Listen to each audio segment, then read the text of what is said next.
Good morning, and thank you again for tuning in to this monthly roundtable on gifted education and talking to gifted thought leaders in multiple states. We have with us Dr. Michael Matthews in North Carolina. We also have two guests, one from North Carolina, Danielle Sullivan, and one from Massachusetts, Michelle Barmazel. So they'll be speaking towards the end of our roundtable today.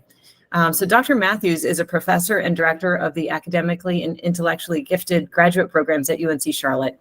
And I have a really extensive bio in front of me, Dr. Matthews, that I'll put in the show notes for those who want to hear everything that you have done. But the reason we met is because of my interest and your shared interest in the challenge of measuring and addressing underachievement in our brightest minds. And that's something that keeps us talking because there's very little data on this, and potentially a lot we should still be doing to, sorry, my phone is not silenced.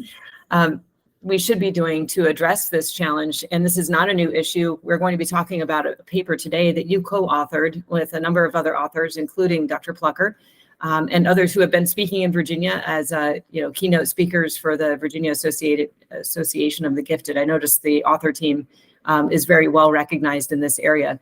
And this paper deals with what is termed invisible students, students who are in classrooms across America and are achieving well beyond the grade level. So just in a nutshell for our listeners, we'll be talking about those students who are perhaps at least one grade level above and up to 4 grade levels above in English. And there are about 10% of those students across the US in that category of 4 grade levels or more, a capacity and working at that level, but in 5th grade. So they're working at 8th grade or higher. And also in math, about 2% of students are performing at a similar level. So more than 4 grade levels above when they enter 5th grade. So I wanted to, I will take care of trying to share this study that you sent to us, the full study, but I wanted to allow you to talk about this research, what prompted it, and it closes with, some hard questions. What can and should we do to restructure education to meet the needs of these students? As an educator, Dr. Matthews, that the implications are rather profound. So I'm wondering if you could kind of situate our listeners who are new to meeting you to how you got started looking at this in general, and that is your experience in a high school classroom, a science classroom, right? Mm-hmm. Yeah, sure. Yeah, I started in education, working in teaching science at the high school level, chemistry, physical science for 9th graders and 11th graders, and they were, a couple of my students were what got me interested initially in underachievement, because I was trying to figure out, what do I do for these kids? They're making good grades, but I never see them crack the book open. I never see them study, and they're not apparently paying attention in class. But if I call on them, they've got the right answer. So what's going on here? And I asked the guidance counselors at the school, I asked other more experienced teachers, and none of them really could tell me what to do with these kids other than, oh, they're fine, just leave them alone. And I didn't think that was really good advice. And so that was what got me looking into gifted education and taking the gifted education licensure courses, and ultimately going and getting a doctorate in gifted ed, and I've been here ever since. And I still don't understand a whole lot more about those kids, but I understand a little more than I did before. And at least I know that some of the things that we don't know about the kids. But yeah, one of the more interesting things that we've done in the last few years has been this paper that you've mentioned. That's, we've heard for a long time that there's kids that are above grade level, but nobody had really quantified it in a large scale kind of way to say, well, how many kids are we talking about here? Is this one kid in every grade level is way above everyone else, or how many, and the estimates in the literature were varied widely, but also weren't really based on large numbers. They were more anecdotal. And so the strength of this study, which came about from discussions, like you mentioned, Jonathan Plucker, Karen Rambo-Hernandez, Scott Peters, and our other colleagues, were talking about these things, and realized that there were some test data sets out there that would let us look at above level performance, particularly the measures of academic progress test, but also some of the other state level tests out there. So one of the strengths of this approach is that we had full state level data sets that were able to be looked at. And so we're not just saying, oh, in this district, we've got these kids, or in this school, we've got these kids, because we know that when we talk about averages, the bigger a sample we have, the better, because when you get a small sample, you tend to not have it be representative of everywhere else. But when you look at this all across all across these large scale data sets, it's pretty consistent what we found, no matter the measure that we're looking at, or no matter the states that we were looking at. There was a little variation, but generally everywhere there's a lot more kids performing above grade level at the start of the grade, and we looked at fifth graders in particular. There's just a whole lot more of those kids, and one of the parts that I contributed to the paper was I figured out, well, let's take a look at what the average classroom size and school size and class size is across the country. How many of these kids are we talking about? And basically every school on average has one classroom, at least, of these kids that are above grade level coming into fifth grade already on the grade level expectations.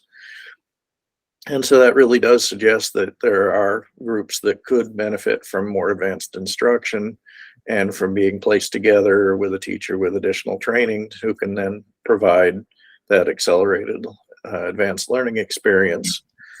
Because it shouldn't take every kid exactly 12 years to get through 12 years of school. Some kids benefit from moving through faster. Other kids may need a little extra time and may take a little bit longer. But there is this variation from kid to kid, and yet the way our system is set up, it originally was a very factory model for how we were going to do education, sort of the same way that we were going to do building Model T Fords or what have you, where everything was going to be the same. And it turns out that's good in some ways for getting things up and running, but then when you start to look at the details, it breaks down a little bit. Now, this is really important research, and I really like the fact that you drew on several different states and then also looked at MAP, which is a computer adaptive test. And I am familiar with that because Washington State used it, at least in our school district on Bainbridge Island. So it does allow you to see above grade level very clearly what the students are ready for. And I also like that it is aligned to other tests like Smarter Balance and Readiness for Learning with Common Core standards. So this is a really useful tool. One of the things that I am wondering about is the cluster model is used in many places to try to meet the needs of gifted students within an inclusion environment classroom. How well do you think that cluster model works for these grade levels? For instance, I would imagine it may work well with built-in or embedded extensions for the kids who are one grade level above. How well do you think it works for the other students that you can see in this distribution curve here, the ones who are, 3 or more grade levels above? Mm-hmm. Sure. Yeah. Well, for some of the kids that are farther above, in some cases, moving to a different grade levels classroom is going to be a better solution than trying to address their learning needs within that classroom setting at that grade level. And so that's where we get single subject acceleration, grade skipping, those sorts of things, even at the high school level. Increasingly now we're seeing things like dual enrollment and early college high school programming and things like that also do the same thing, but for a broader range of kids, and they're probably more responsive in some ways to this larger number of students who have these advanced learning needs and abilities and capabilities. They also benefit at the high school level from being more self-selected in a lot of ways, where the student who is motivated but maybe a few points off of a test score cutoff can still get themselves into some of these programs. And that's a benefit too. Whereas with younger students, we tend to identify the kid through testing, through teacher rating scales, through these other measures that we know kind of sort of work, but don't work as well as is popularly believed. And so we probably miss some of the kids who would benefit.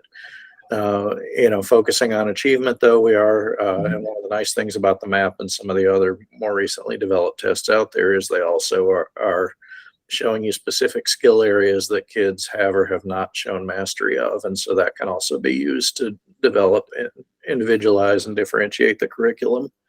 And so those are also helpful things to be able to do.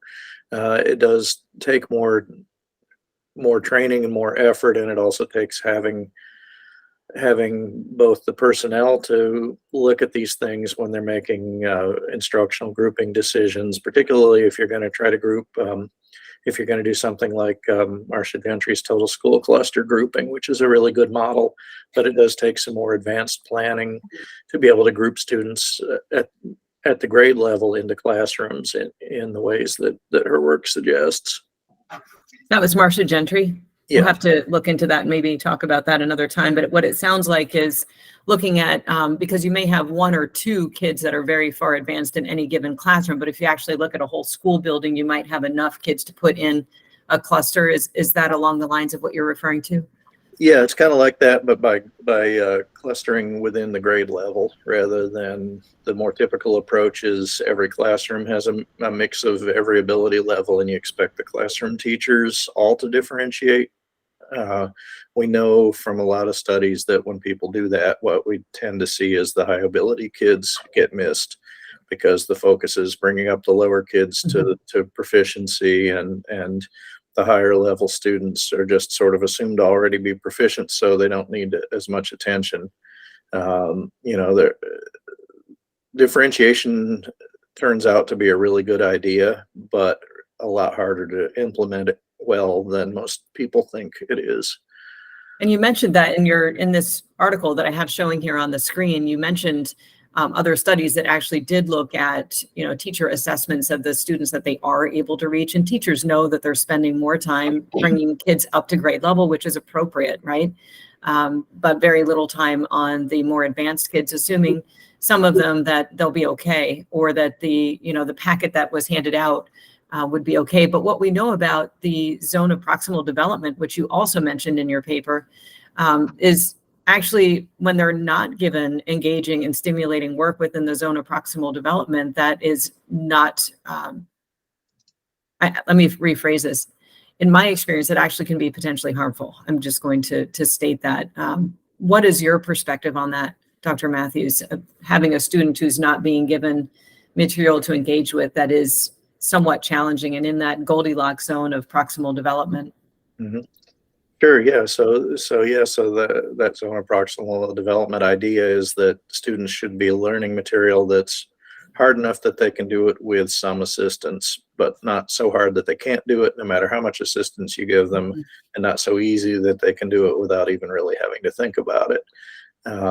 Because we know if the work's not challenging enough, that's where students start getting into underachievement and into sometimes behavior problems, because they start doing other things because they're not engaged in what they're learning, and they've got this excess capacity to think about, oh, how can I get myself in trouble? Or that's probably not exactly what they think, but that's the outcome of it in many cases. They're daydreaming, or they're doodling on the desk, or any of these other things that aren't necessarily what we're trying to get them to do when we're hoping they're focused on academic learning time. I'd also like to point out, you mentioned that a lot of schools will have enough kids to fill a class, but yet the model is usually spread those kids out and have them be throughout the whole school. There's actually a fabulous diagram that I use a lot in my trainings that shows a typical class, a typical school, and the classrooms with one or two gifted kids in it, and then one or two profoundly gifted kids in the entire school. And what this does is creates a model where the kids don't get to talk to other gifted kids. They're feeling isolated. They don't get to talk to kids who are at their level and want to go into the conversations that they want to go into, and have just such a sense of isolation. And then also they're not pushed. They're always the teacher's helper. Or right. That's exactly right. Yeah, and the sometimes kids like being the teacher's helper, but other times it's doing them a disservice. And I think a lot more often it's doing them a disservice, because then they're not learning new things that they could be learning. It also, there's some suggestion that the sort of more average developing kids are reluctant to speak up, even though they may know the answers to a question the teacher's asking. They think, oh, the kid over there who always knows the answers is going to speak up, so why should I bother? Whereas if you can pull the high ability kids into a separate setting, then there's more room for the typically developing kids to work on their own strengths and to excel in their own classroom setting at their level. That's such a good point.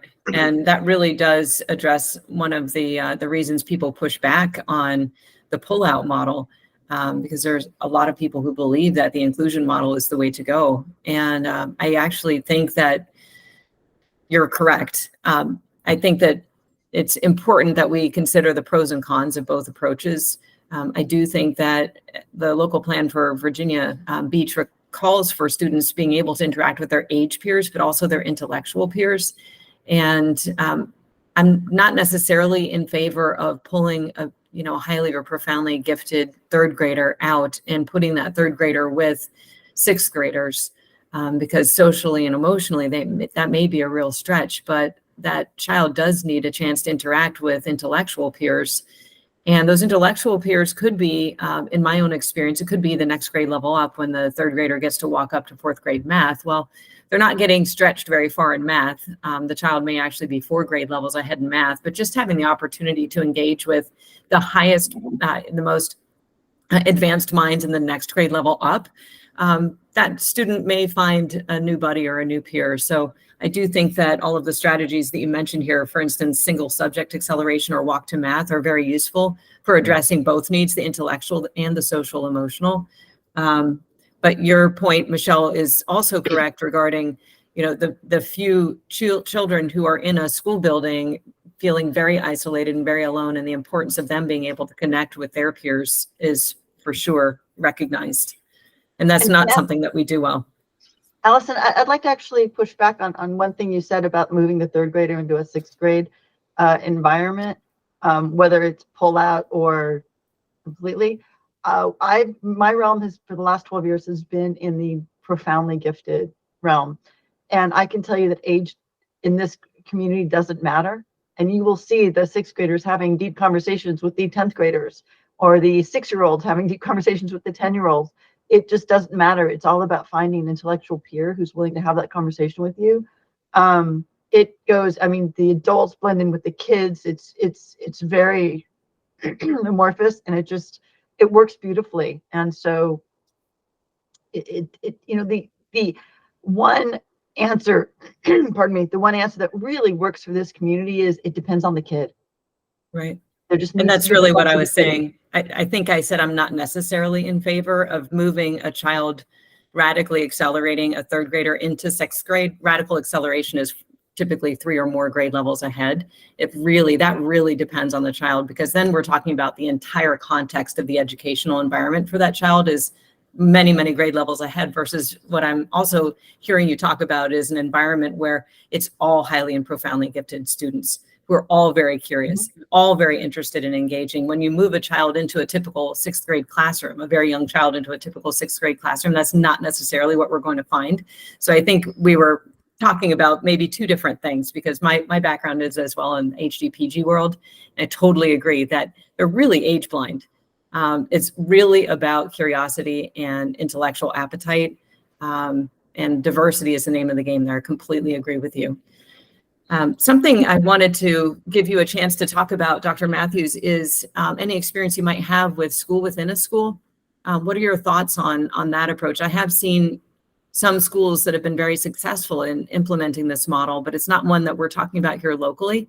And yet our 5-year plan is going to be something we're looking at going forward. So I'm curious about your thoughts there.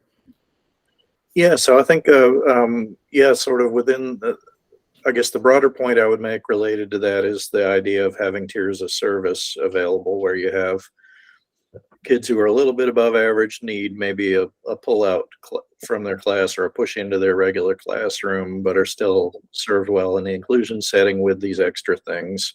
And then as you get farther and farther from the typically developing child, you want to have ideally other services that range up to and including special schools and programs that would be for highly advanced learners. And for older kids, again, we see this more for older kids with things like, for example, the North Carolina School of Science and Math draws from the entire state of North Carolina and pulls high ability kids and is an extremely successful program for 11th and 12th graders. They've just opened a second campus, in fact, to be able to serve sort of the western half of the state who are a little far for driving to reach their campus in Durham. But so that sort of opportunity also could be extended to lower grade levels in some ways. And it's easier to do in larger school districts, whereas if you're a smaller district, particularly if you're a rural district where you may only have one elementary school and one middle school and one high school or what have you, then it's a lot harder to have separate programming like that because of just there's not enough personnel to be able to provide it. But the school within a school model gets used successfully in some places. It has it has some things to think about with it. Often it's a way to sort of pull up a lower performing school in the district's view, I think, where they say, let's take our low performing school and put these high ability kids in it, and that'll bring everybody's test scores up. And that's probably not the best reason for doing it, but that's the reason that I see happening fairly commonly. One of my doctoral students is interested in researching that because he's taught in those settings before, and I hope that he pursues that as some of his dissertation research, because I think it's a really interesting question. Both what are the kids in the school within a school, what are their perceptions, and also what are the perceptions of the kids who are coming to that school because that's their neighborhood school, but they're not in the high performing program within the school. What do they feel like about their own education as they're looking at these other kids that seem to in many cases be more advantaged socioeconomically, as well as more advanced in what they're learning. And we haven't really studied those things, and we probably need to be able to say, is this model a good idea or not? Yeah, that really makes sense. Something I did notice when I was looking at identification of underrepresented students is many school districts, Miami-Dade, and I believe Houston uses a creativity index. How familiar are you with that? I believe it's TTCT or something like that. Yeah, that's the Torrance test for creative thinking, and Georgia, among others, uses it statewide as one of their gifted education criteria. Georgia, there's 4 criteria, and students have to meet 3 of those 4, one of which is the creativity score. Okay. So you don't have to be creative to be identified as AIG or gifted there, but if you are highly creative, that's a plus, and then you can also be identified with motivation and ability and or achievement. In Florida, the districts typically they're allowed to use creativity, particularly in their alternate identification pathways that are used with students who are English learners or are eligible for free and reduced lunch. Not all the districts in Florida use it, but it's available to them as an additional tool if they are trying to broaden their pool. Again, I'd love to see somebody study that and see whether it's working and which districts are using it, and are they showing differences, and how are those kids performing, and so forth.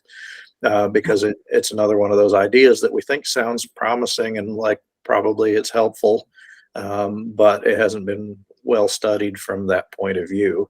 And of course, then the other issue is anytime that you're identifying using a broader set of measures, like adding creativity into the more traditional academic measures, you're diversifying the pool you get, and that means that you also have to diversify the instruction being provided to those students, because you've got a different set of learning needs in some ways for highly creative kids than you do for maybe kids that are strong in math. There may be some overlap there, but and schools struggle a lot of times with matching their identification practices to the services that are provided to the kids that they identify. And so that's one of the things to consider as we think about this whole big sort of tangled up, interesting but hard to say exactly what we ought to be doing sometimes picture. Broadening those measures means you need to also broaden the curriculum and instruction that you're providing those kids. You really hit the nail on the head there, is tailoring that identification to the service delivery and then figuring out if it works. And that's the thing that's really driving me a little crazy is we don't have metrics on academic growth in these students. And you're right, the creative students are potentially really different. You actually made me wonder as you were talking about, the students who really score high in creativity, are they more likely to be the underachievers, the kids who are not just going to go ahead and do the extra packet, who aren't going to get good grades potentially? You mentioned the one in your classroom who got good grades on the test. But I know of others who are extremely talented, profoundly gifted, and chose not to do the work and chose to fail academically because they didn't see value in the work. And Right, it makes, right. and these people, I'm finding a trend anecdotally that they tend to be very creative. So I'm just kind of wondering if those folks are, kind of natural disruptors, out of the box thinkers, and are not necessarily going to be the ones that will, score well on achievement, which then makes me wonder, gosh, are we potentially going to miss them at all in identification? Who are we missing? I know we're missing the group norm screeners are not good at necessarily picking up the kids. Some of these kids fail the group screeners, but go on to score very high on the individual. I know I just threw a lot at you there, but what, if anything, kind of would you like to jump off on? Yeah, I mean, there's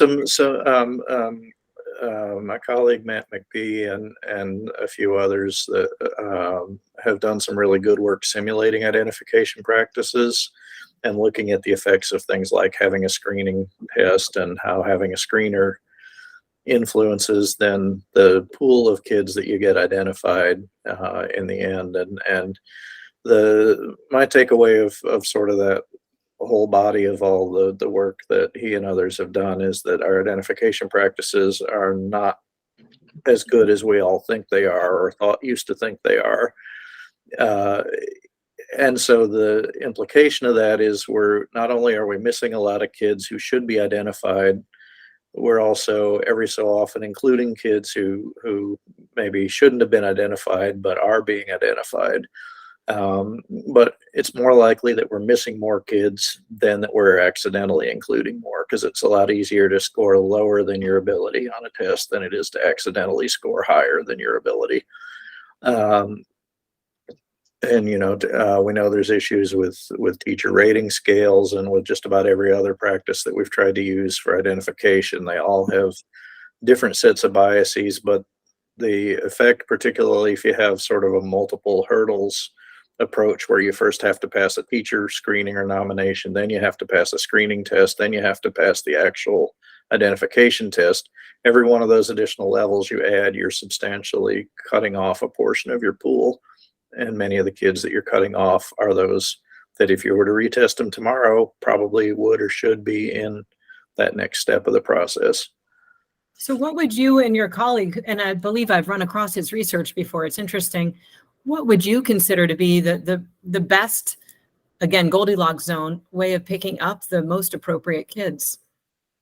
I mean, one of the things is to not sort of be gatekeepers as much as we often have been in the field, in terms of if a kid is motivated and thinks they want the challenge of doing extra work, let's let them give it a try. And why wouldn't you, right? The only maybe possible exception to that is if the consequences of failure are severe in some way. So, you don't, somebody wants to try being a brain surgeon, you probably don't want to just say, okay, here's a scalpel, right? Because if they're not knowing what they're doing, that's bad. But the consequences in education, particularly in K-12, tend to be very minor. Give kids a trial period in a new setting or in a more advanced class. And if they don't like it, or if they're not successful, see if they want to just switch back to where they were before. And that's a pretty low stakes consequence of failure. And so in that sense, why wouldn't you let everybody try whatever the gifted programming is who wants to try it? Everybody should really have access to advanced learning opportunities if they feel like they want it. And sometimes the parents maybe push their kids and the kids won't do well. And that's when you have to sit down with the parents and say, hey, for your kid, the grade level curriculum is probably a better match where they'll be more successful. Let's talk about moving them back there. But we tend to not make our school placements as flexible in that way as they probably ought to be. There's also, other things that the field is aware that we're not doing well that we need to think about. We shouldn't just make the fun stuff for the high ability kids. Learning should be fun at every level. And if it's only fun if you're in the gifted classroom, then we're doing something wrong, and we need to think about what that is. And that's particularly with things like enrichment. Enrichment is good for everybody. You don't have to be able to do a certain level of math to get something out of enrichment related to Lego programs or robotics. Every kid that has an interest in those areas will get things out of being in that program. And the pushback I hear from schools a lot is, oh, we don't have enough teachers to do it. But I may have said this to you before, but my point of view is we're not paying, at least down in this part of the world, we're not paying teachers anymore to have gifted licensure, unfortunately. But the upside of that is it doesn't cost any more to have a kid sitting in a room with 20 students with a teacher who is certified than it does to have the same kid in a different classroom with a teacher who's not certified with the same 20 other. And so this argument that, oh, we only have a limited amount of gifted services we can provide, that really doesn't hold water, because that kid's got to have a teacher one way or the other. And so we really ought to think, well, how can we get, if our problem is not enough teachers are certified, well, hello, we're right here, send them to us and we will get them certified. We'll give them that training, and then they'll be able to work more effectively with all kids, but especially with those high ability kids that are identified as gifted. But let's make it so all the kids get access to the advanced curriculum, and some of them will benefit from it. And if they don't, then let's give them a different curriculum that they will benefit from. And that goes back to your earlier point about the zone of proximal development. And how important that is to engaging learners and also addressing that underachievement that you and I both care so deeply about. Mm-hmm. So I'm noticing the time. We have about 8 minutes before we wrap up, so you can get to your next meeting. I just wanted to try to summarize a few of the things we talked about today very briefly, and then I'll turn it over to Michelle and Danielle for any closing thoughts and reflections. But first, I just wanted to say thank you again, Dr. Matthews, for sharing your time, your expertise with us. Every time you meet with us, I learn something new, and it's really interesting to hear your synthesis of the literature and the perspectives of your colleagues. You always provide new directions for us to explore. One of the things that really popped out at me is the challenge of identifying kids appropriately. And that's something that we are really looking at carefully here in Virginia Beach. You said it's easier to score low, actually, and we're more likely to miss our highly and profoundly gifted kids than we are to pick them up, if I heard you correctly. And that's simply because of the challenges of these group screeners that we're using, and also the challenges of all of the different hurdles that the teacher screeners, and Virginia Beach has actually removed the parent questionnaire. So we're not getting parent feedback on the kids. So if you only have a teacher's lens and the child is underachieving because they've disengaged from work they don't find value in, I think that could be problematic. Your recommendations were open doors and let's provide options. And I would wholeheartedly agree with that. And I know there's a lot of ways we can do that. And I think a follow-on conversation here would be helpful about what does that actually look like for districts that are very resource strapped. You mentioned let's get more people certified. There's great programs that the gifted community is familiar with. Art of Problem Solving is one that we could at least plug and play some education programs like math specifically I'm thinking of, and put them in front of the kids right now. We don't have to wait for certification. So for these kids who are, as you found in your research, 3, 4, or more grade levels ahead, there is no shortage of additional programming that we could provide to stimulate creative thinking and problem solving and even collaboration with other intellectual peers. Any closing thoughts that you would add, Dr. Matthews, before I turn it over to Michelle and Danielle? Yeah, I mean, it's a fascinating set of things to try to improve the education kids are doing. I'm never bored thinking about these questions, but we need more people to keep thinking about these and provide their great ideas and try things out. And we need more ability to evaluate when a place is doing something innovative. How well is it working? But I'll leave it at that because I want to hear what you guys have to say as well. Well, I noticed you were talking about different pathways to identification. And I think that is really important. And when we leave it at just one kind of test to determine whether a kid is going to be eligible for a program, that can be really problematic, because if that's just not what the kid is strong at, or if the kid's not a good test taker, for example, or they freeze up, you're going to miss a lot of kids. And I love that you talked about there's teacher identification. There's oh wow, this kid is really just getting it in my class, and I feel like I'm wasting my time, wasting their time, having them do this. And then also the parents. You talked about parents pushing kids ahead, but a lot of times parents can also identify the kid that has been left behind. Mm-hmm. We actually find that more often than not in our work, that first of all, I'm in a state where we don't have gifted education and kids are languishing in the classrooms, but mostly it's in parents saying, my kid is checking out and doesn't want to even go to school anymore because it's just not challenging. Mhm. And the schools will say, oh, well, they didn't pass whatever, the single criteria was. So it's wonderful that there is exit plans and entrance plans at every different level to get them in, at different grade points as well. And we have, my colleague Jennifer Jolly and I have for several years now been looking at kids who are homeschooled because the schools, for one reason or another, weren't addressing their learning needs in many cases. And particularly, we've looked at high ability and gifted kids who are being homeschooled. And those kids go on typically to be extremely successful in college and adult life and so forth. But it's kind of a fascinating thing to look at, but that takes a certain level of resources to be able to homeschool a kid. You have to have one parent that doesn't have to have a job, for example. And so it's not a solution that can work for everybody. And this is why I try to argue for strengthening public education is what we need to really be doing. Because, some kids aren't going to fit in, and maybe homeschooling is the best thing if their family can do that. But there's a lot of families with bright kids who aren't going to be able to do that for different reasons. I'd like to add on to that part. In my experience, I think we are at the precipice of needing a mind shift in education. For a long time. Even with training of teachers, we're focused on how do you remediate or help those students who are behind to get up to where our perception of average is. So I think we as a country have a love affair with this idea of average and that being adequate. And so in the context of these conversations, the other side of average is usually left out of this conversation, so I'm thankful to be here today.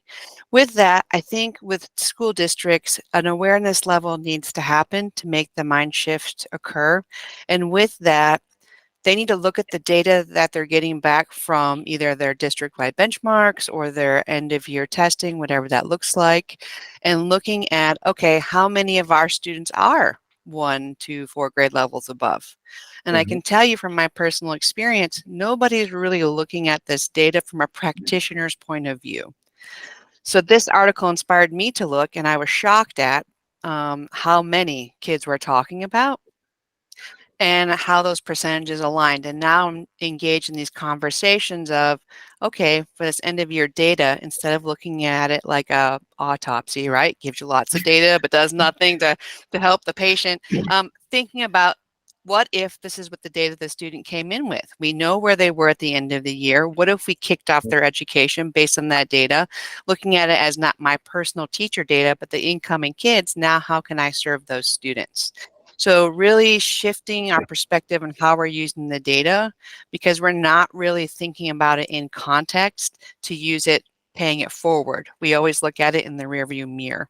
And so I think if people just asked the question and looked at it from a different perspective, I bet we would uncover a lot more opportunities for our advanced learners wherever they are, and then better serve them, not meeting them where they are, but helping them stretch to those places they never thought they could be. Right. Very well put, Danielle. Would you mind sharing for our listeners what organization you are with?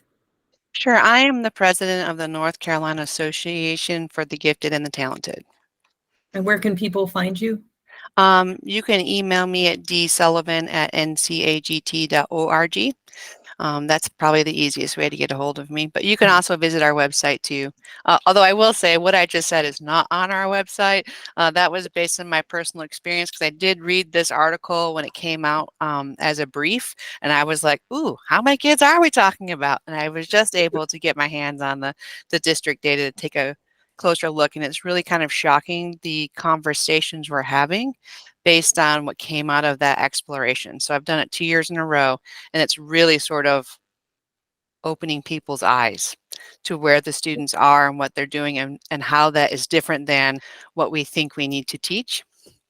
And so we're caught in that, what do I need to teach as a teacher versus what do my students need to learn, and shifting that conversation to get more rigorous and challenging instruction in the classroom to provide for differentiation and enrichment across the board in all subject areas.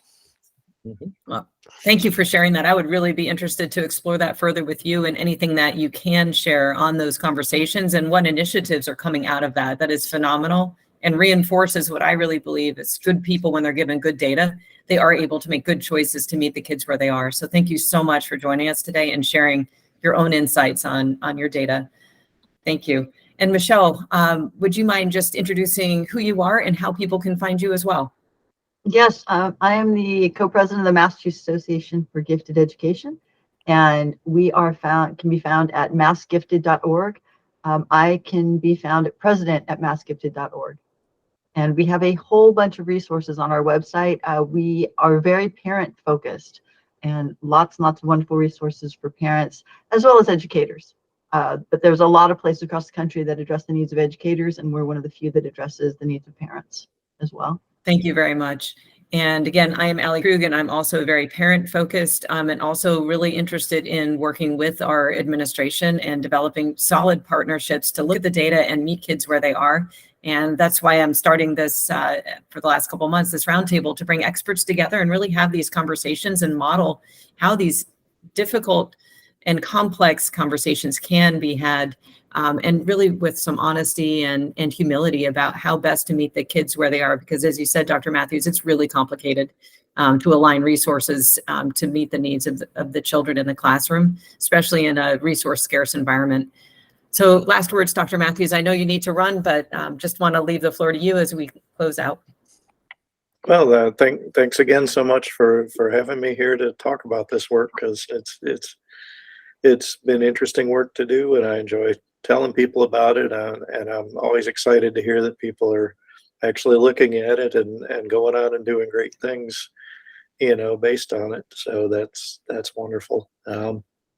Yeah, I mean, I think a lot of it is awareness raising, at this point, now that we have some of these data out there and some fairly solid conclusions, fairly well supported conclusions that there are a lot of these kids.